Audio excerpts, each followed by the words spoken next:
Okay, Mirador, we've got Mark and Melissa. My pleasure to introduce them for the first time. I will now cease to ruin their program and take backstage, and off they go. Bye, Philip. Thanks, Philip. Well, this is Morning, unusual. Melissa. Nice to see you. Good morning. Nice to see you. This is an unusual situation. Yeah, it's just keeps you on your toes, doesn't it? Yeah. Oh, Ah, is I it Mr. think Keith? I can see Mr. Mr. Keith is Keith. here. Ah. Yay. Mr. Keith. Mr. Keith, how you doing? I'm sorry, I couldn't get out of the old studio. Hey, Keith. Nice to see you. We Good were to see you we were about to take over Mirador like a coup. Yeah, it was like Stoke-on-Trent in America taking the world over. Listen, I'll Yes, pay exactly. you to take it.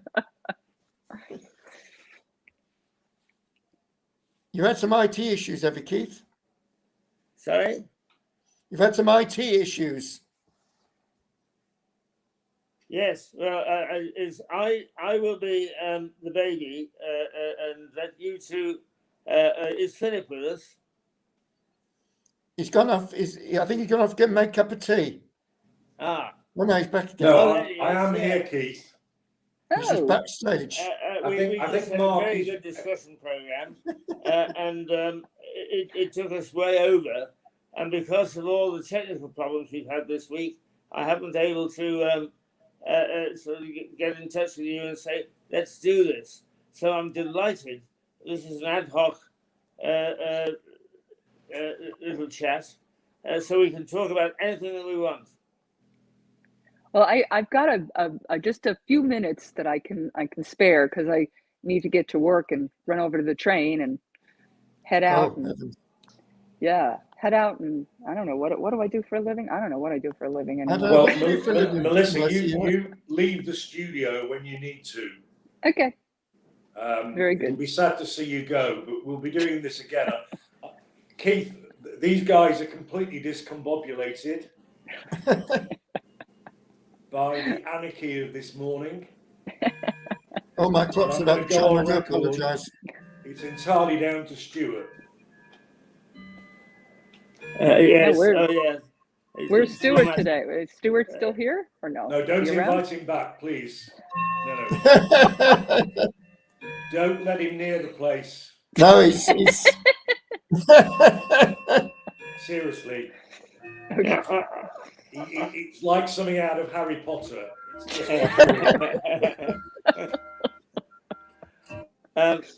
Anyway, you carry on, Keith. One of the development things that is taking place, unplanned, is where I've accidentally brought people together and they've got along extremely well together. And Melissa, you and Mark, you talk each other's heads off. So I'm happy to sit on the sidelines and listen to the two of you while you've got the time, Melissa. So I was going to ask you, Melissa, because I've last week I decided that I was going to retire, so I finished, and mainly because I was just sick of the bloody trains in the UK. I just wonder what we're like in the States, because here at the moment they're always late. They cancel them. They're incredibly expensive. The train from Stoke-on-Trent to Manchester that is an hour and a half is now at peak time £350 For the month, a monthly? for a day return. Wait. Say that again. A day return, £350 if you want to go before 9 o'clock, before 10 o'clock in the morning. Wait. So You're not saying pence. You're saying pounds. No, right? £347.90 it is now. To go peak What? train from Stoke-on-Trent, which is sort of in the Midlands near Birmingham, down to London. You can fly to New York for that. Yeah, absolutely. Yeah, well, you could. A friend of mine's just got tickets to go. He's just got tickets to go to Tenerife at £60 to fly to Tenerife. Wow. I mean, here, my train to New York City, it's about a half an hour drive. I mean, a half an hour. It's $300 a month. dollars a month. And the trains are never late. They're just not late. If they're late, they're maybe late by 5 minutes. Wow. They're Because late I'll all, tell you, well, I don't know what your system is, but I mean, our system is unionized, but it's a quasi-government system where it's corporate owned and then there's government intervention. So I don't know if that's the same situation with you or how your system runs in UK. No, it's But pretty. that's a shame. It's pretty devolved out to 3 or 4 companies, Oh, and they have the monopoly. But it just to make you be shocked even more. And I looked at a season ticket, and the season ticket for the year, £18,600.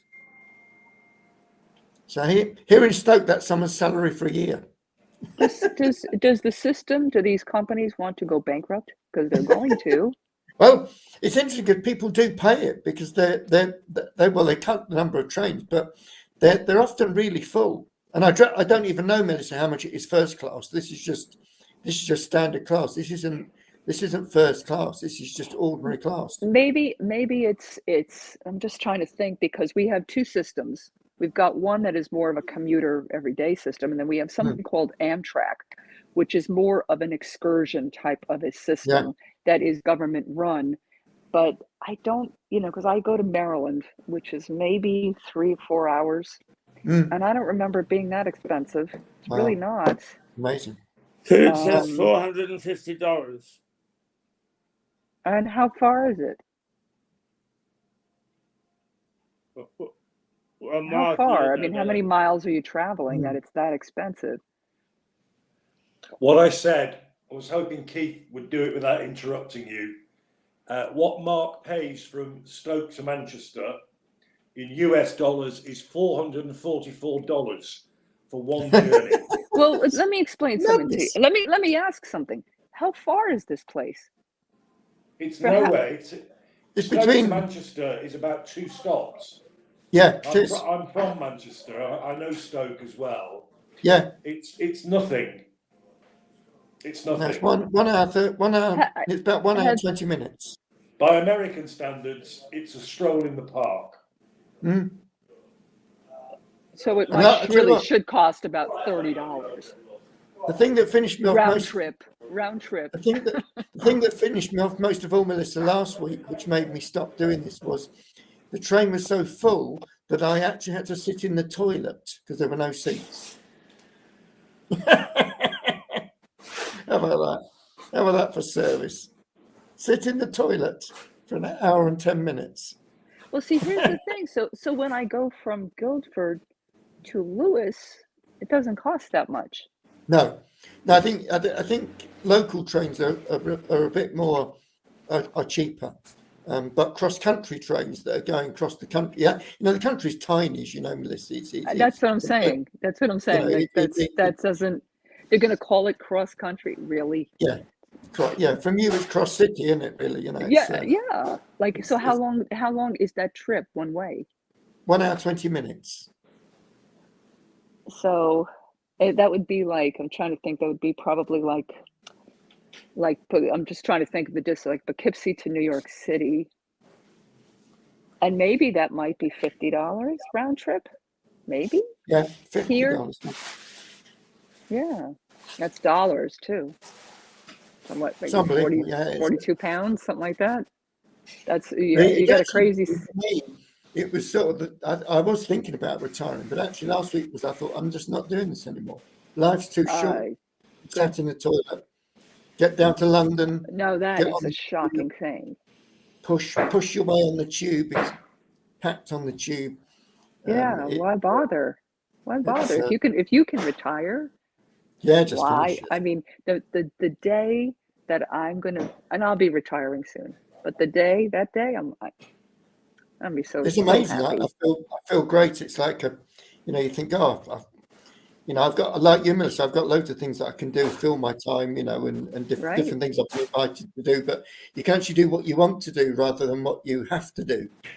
Right, exactly, and that's the problem. Is Keith's always saying that he'll never. Keith looks frozen. Okay, Keith, you look frozen there. How you doing? It's just his mouth, look. Oh. He's just play acting up there, you see. I'm in my usual state. My mouth is moving, but nothing is coming out. No, have you had that pint yet, Keith? Right? Have you had that pint of beer yet? No, but Declan came in, and the first thing he came in said, "Do you want your pint?" Yeah. He said after the morning we've had, Philip needs a pint, he said. Well, I don't drink beer anymore, Mark. I'm a red wine man. Yes, Oh, me okay. too. And I retired just over a year ago. Oh, wow. Combination of necessity and wish. And I agree with it. I do hope you find it as relaxing as I have. Mm. Oh, I envy you both. I envy you. Well, As I say, Melissa, for me, wasn't it a matter of age? It was physical disability because I've got an absolutely wrecked left knee, full of arthritis. Understood. And I couldn't do the trains anymore. I couldn't do the stairs anymore. Yeah. I couldn't do the standing up and down in court anymore. Right. And the legal aid system over here is screwed, frankly. That's so sad. That's so sad. It's nearly as screwed as the trains. That's so sad. It is. That's heartbreaking. That really is. I mean, I was gonna go into that field, and I'm more of a corporate officer right now, a corporate secretary for a big wealth management firm in New York. But the legal profession, it's tough. That's a tough job because it's not, and I always think about it, it really, there's a good part of it that's just bad news all the time. You're not in court you're generally speaking not in court for something good, right? Precisely. And if like me, you did 43 years in the criminal field, nothing else. I did that for only a couple of years, but I was a news reporter. That's why I was a TV anchor with Keith. That's how I got to know Keith. So I was in a bad news. Yes, I know. I was in a bad news situation too. Everything was bad news, bad news, bad news. I was a journalist. But now I'm more corporate. It's very sedated, very relaxed. And that's where the money is, to be honest. It's a bit boring, but the money is boring. Declan is going to teach me how to pull a pint. So I got a new career. Yeah, it's good. You have a new career. It's fantastic. Yeah, but I'm on my way down, Keith. Well, I envy all of you. I do, and I will be joining your group soon. That's very good. That's good. That's good to hear. How old? I mean, I'm sorry to pry. Your age? 63, 64 this year. Oh, nice. Okay, yeah. I'm six. Can't get the sort of state pension until you're 66 here now. But okay, I've been a lecturer for a number of years, so got quite a nice tax-free lump sum. So I thought, right. Very good. See, it's been something. I don't know what this is like in the States, Melissa, but I got prostate cancer 18 months ago. Diagnosed with prostate cancer. Now fine now. I'm on hormone therapy and I'm growing bits that I didn't have, but it's been interesting over here because there's been quite a big debate about it. It's sort of the thing that men never talk about, and it was pretty nasty. But it that also makes you reflect on life and think what's important. Getting on a train, going to London, getting on the tube, coming back, sitting in the toilet for an hour. Yeah. Life's For what? Short. For what reason? It does ask you. You got to ask yourself the questions. Why am I doing this? So, and a lot of times the answers are just not very. No good reason. Yeah. When are you thinking of hanging your full-time journalistic off? Well, I'm just trying to determine what my next career move is going to be because I want to do something else. I want to do something fun. But my having to work, because I'm 61, so I would say probably I will have my health care by 65 because we don't have NHS here. So No. if I quit today, I would have to pay $2,000 a month for healthcare. Wow. So That's amazing. Yeah. So I'm going to wait till 65. I'll certainly have enough other funds that I've saved over the years. Mm. So I should be fine. And then at age 70, I'll take what they call your national pension. We call it Social Security. I'll take Right. that then. Right. I'll take So I it, think, and it maxes out. It's the maximum you can get. So it makes sense Yeah. that I would start pulling it at 70. right. So and it's not Actually, bad.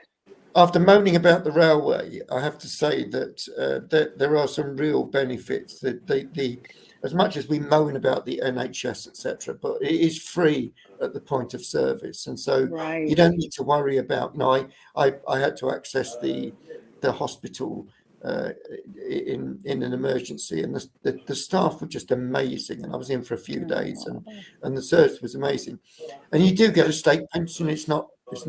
Keith's been on it for a few years, but it's not massive, but you get that when What you're. is your state? What is the state pension in UK?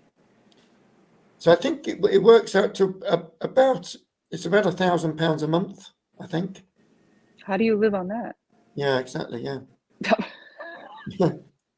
Here, You need that. here, the system we have here, and it's not perfect because it's got its troubles. It's got its troubles because they keep borrowing from it. Yeah. But yeah, it's a fund. It's in a trust fund, the money. But Right. what it is we, and I guess at YouTube, we contribute through a special tax. Mm. It's a special pension tax or social security tax that the employer and the employee Yeah. pays. And Yeah. there's a certain amount of quarters you have to work. I think it's 40 quarters. And then depending on your salary and how much you have paid, that is what you'll get. Yeah. So I'm sure there's a maximum, and I don't really recall what the maximum might be, like $50,000 a year, but that's like a millionaire, Yeah. right? So maybe somebody in my status might get about, I don't know, maybe 35, 40,000 a year. Yeah. In the state pension. So yeah, that's more. I think that's much more than here, isn't it, Keith? yeah, it would be about 4,000 a month. I would get about 4,000 a month.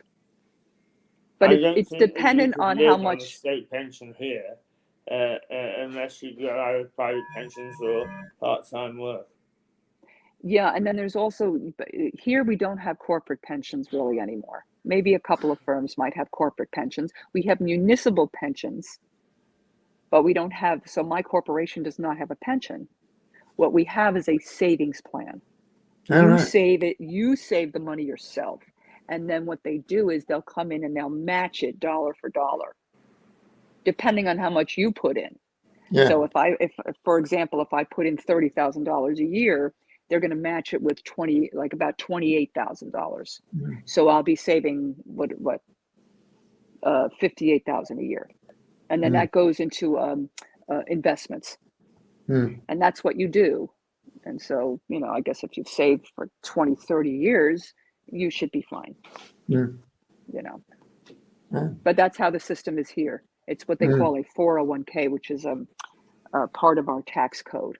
There's special treatment. See, this is the good thing. There's special treatment to it's a special retirement fund. If you put in the money after tax, there's also pre-tax and after tax. So if you put the money in after tax and you have this, what they call a Roth IRA, you can let's say you save $2 million all your life, and throughout the years, maybe that's grown to 5 million. When you take it out, you will never pay another dime in tax again. So it's like this little golden nugget. Yeah, so that is different because we've got a state pension, but lots of people like myself have got a private pension. So in paying into that, very similar to yours, private pension, you pay X amount, your employer pays X amount, and then your final, and obviously you're paying tax on that. What's absolutely ridiculous, and I didn't realize until I started to draw down my private pension, was actually I'm taxed on my private pension as well. Yes, see, that's the problem with private pensions. 40% of my 40%, because I was in a high income bracket, I've already paid 40%, and now I pay another 40% on my pension. Ooh. Yeah, they do tax private or municipal pensions here. Right. But I don't have that. I just have what they call the Roth IRA. So that combined with my federal money, the Social Security, they won't, if you have no other income besides that, that's taxable, they won't tax it. So Right. here, you could have people with $5 million in a Roth IRA bringing in $4,000 a month into Social Security, and they don't pay taxes. That's interesting. But most people here don't realize it though. It's They interesting. don't realize what a gem this Roth IRA is. Yeah. But you have to be employed by a company that offers it. That's the problem. If you're a private person with a business, it's going to be tough unless your business is really very lucrative. Yeah. So That's very so it's interesting. It's interesting. Both have been very interesting systems. So yeah. What are your thoughts on that, Keith? Sorry? What are your thoughts on the pension scheme here as a pensioner? I'm not a pensioner. I take a pension, but Yeah, you're not a pensioner, are you? Quite right too. I mean, to be quite honest with you, I'm looking forward to going back to university, the University of Innovation. Absolutely. Yes. I'm looking forward to creating a network of TV stations based in pubs around the country. Oh, I like it. I like that. I've already got two sites to set them up overseas. So the pension bit is a bit far away. Good. Nice to hear, Keith. Good to hear. Good. Very good. Very good good. to hear. Well, gentlemen, I'm going to have to go run and work, take the train. Yeah, So I'm glad we caught you, Melissa. Good. I'm very glad. I was like, I thought at first that maybe you were hacked, but I'm glad you weren't. Yes, we were, And didn't we? I emailed Mark and I'm like, help. Was he hacked? Good. Bye-bye, I'm glad it Melissa. all worked Nice out. to see you. I'm Bye, going to. Philip. So nice to meet you. And I'll speak to you all Likewise. later. Have a wonderful weekend, guys. Bye-bye. So, Right, Mark. I'm not quite sure whether you've met formally Philip, one of the two Bs, but Philip is now taking a much greater role in Mirador, and Right. so you'll be talking to him a lot more.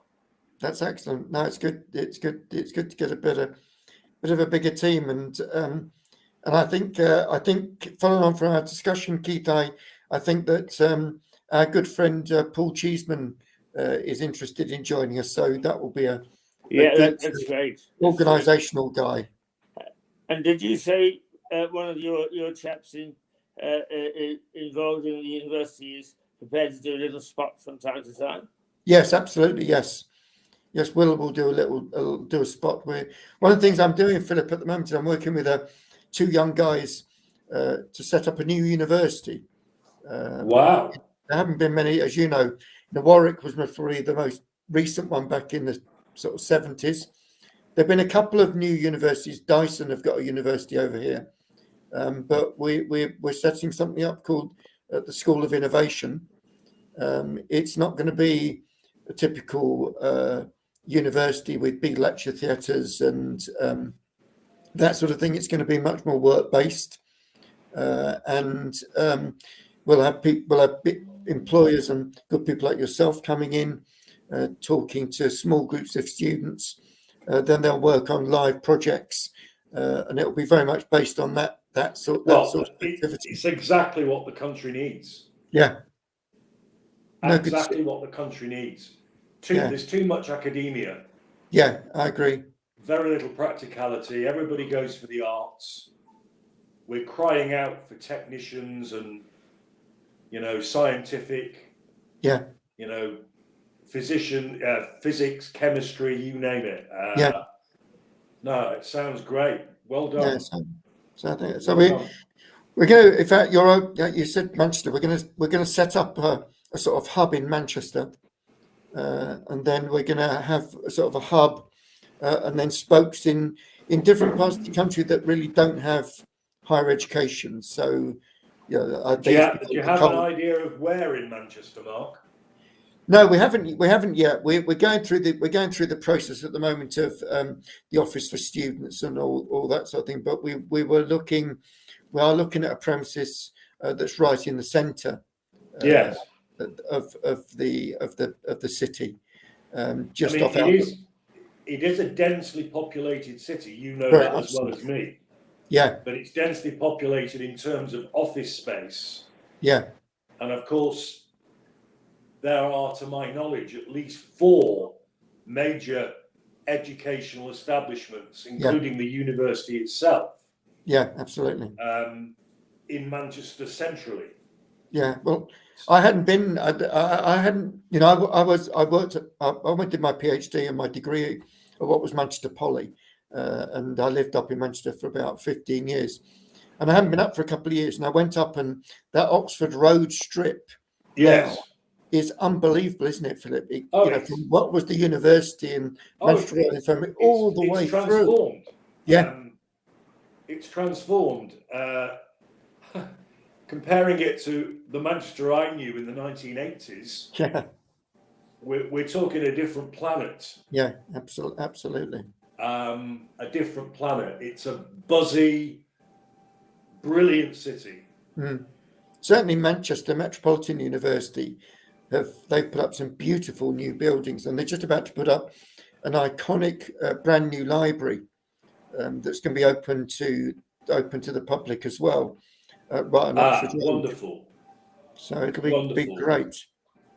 It will be great, because the only university type library, the name of which I've as ever conveniently forgotten, is the one next to the Magistrates' Court. Oh dear, it doesn't matter. Classic senior moment. Because I am older than you, by the way. But interesting to hear Melissa on the finances of what's available to them as people who would choose to retire. I mean, I think we all, well, I say we all, I've always thought the States was all about pure private wealth. No national health. The rich get richer, the poor get poorer. Maybe that's the case, but to hear the figures she's talking about with these various what we call pensions, they are extraordinary compared to what we get. Yeah, amazing, isn't it? I had no idea. I mean, I now take my state pension. That's one of the reasons I chose to retire. Yeah. Now, I get £880 every 4 weeks. Yeah. So yes, it works out, like you suggested, roughly £1,000 a month. Yeah. I have no great expenditures. My wife currently still works. Yeah. And I had a level of private pension. So we're not poor, but the sort of figures Melissa was talking about, they are jaw-dropping. They are eye-watering, aren't they? Well, frankly, they are. Yeah, yeah. It does make you realise it. And they've got cheap train fares. Yeah, yeah. I can't afford to travel anymore. That's for sure. Oh, Mark, the prices are, particularly peak time. Yeah, they are obscene. Well, even that little example you gave, Phil, going from Stoke to Manchester, which I did a couple of weeks ago, that was 36 quid. Yeah, and it only goes Stoke-on-Trent, Macclesfield, exactly. Stoke-on-Trent, Mac, where my sister lives. Yeah, Stockport, and then Piccadilly. Yeah, absolutely. 26 minutes. Yeah, fabulous. I agree with you. So your story about sitting in the loo, that's not unheard of. No. Oh, no. I mean, I've been on trains out of Euston where it's been standing room only as we've left Euston. Yeah. And it's miserable. Absolutely miserable. Yeah, if you happen to be unfortunate enough to get a train that stops at Milton Keynes, then you need. I've nearly always stood until Milton Keynes Yes. big group of people get off at Milton Keynes, and then you do get a seat. Yeah. But Well, it's these are long distance trains, but they are commuter trains Mm, because people commute from mm, towns like Milton Keynes. mm. I mean, something that might interest you, although you may know this, I learned from a train driver friend of mine that none of the money we pay in fares goes to those franchises. Every penny we pay in fares goes to the government, and they give the train companies what they choose they deserve. No, I didn't know that. Yeah, I was shocked. Yeah, I am. Not one penny of Wow. the fares goes direct to the companies. It goes to the government. So it's the onus is on them to try and sort things out, but they never seem to sort anything out really. Yeah, Except, well, they don't because they're obsessed with privatisation. yeah, It's all about shareholders and profits, mate. yeah. I noticed. I used to commute. Unbelievable. I used to commute daily, but you know, my local MP, he always goes in first class. So Yeah, he travels down to London. I dread to think how much that's costing, but my local MP, he certainly goes first class because I've been, you know, I know him, and he goes that way and I go that way. Yeah, that's one Well, of their perks. it's the old saying, Mark. All right for some. Yeah, absolutely. No, you're exactly right for that. Gentlemen, I think we Good. need to end our morning's very interesting Very good. series because the Chief of Staff is ready to open his doors to the prime purpose of this pub, to flog beer. Yeah, no. The prime Good stuff. purpose of his pub, which is why Good you're stuff. there, is to convey as many pints as possible to you. You Yes, old rogue. absolutely. Good. Well, have a good day, Mark, everyone. Lovely to meet you. Yeah, and you, Philip. You may have the dubious privilege of seeing more of me of late in the Excellent. future, but because this old codger won't buy a new computer. No, he's about to light the candle to keep it going. Yeah. Well, we could do after yesterday's fiasco. We could, you know, as I said to him, we could do with it being gas fired. Anyway, I'll say goodbye. Good. Goodbye. Great to see you. Nice to see you, Keith. Okay.